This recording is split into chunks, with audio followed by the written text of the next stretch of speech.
ఏదైనా వాళ్ళకు బాధ్యత ఉందా లేదా? కాంట్రాక్ట్ తీసుకున్నప్పుడు. మరి ఎందుకు క్లీనింగ్ చేస్తలేరు? ఇక్కడ అవును. మరి కాంట్రాక్ట్ ఎందుకు ఇచ్చినావు? అవన్నీ నాకు తెలియదు. అయితే ప్రజలు చనిపోయినా నాకు 2 రోజుల్లో వైసీపీ పాపం ఆయనే పెద్ద ఎమ్మెల్యే ఇక్కడ. లేకపోతే ఊరికే జగన్ గారు ఎట్లా 11 మందిని పంపిస్తలేడు. ఇగ ఈ కాంట్రాక్టర్‌లను పోయి పంపించమనండి. ఎమ్మెల్యేలు, మినిస్టర్‌లు అందరూ వాళ్ళే అని ఫీల్ అయిపోతున్నారు గదా! ఎవరండి? ఎవరు వీళ్ళు అంతా? ఏం పని గూడా జేయకుండా ప్రజలు చనిపోయినా పర్లే, ప్రజలకు ఇబ్బందయినా పర్లేదు హెల్త్. ఆ! మీరు చూసుకోవాలి గదా!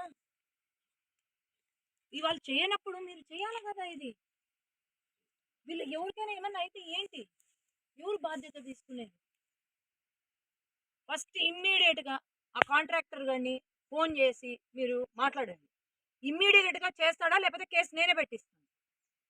5 సంవత్సరాలయిందంట క్లీన్ చేయక. కాంట్రాక్ట్ వైసీపీ ఉన్న టైంలో గూడా తీసుకోలే మరి. డబ్బులు మింగి కూర్చున్నట్టున్నాడు. అందుకే బొజ్జ ఇంత పెరిగింది ఆయనది.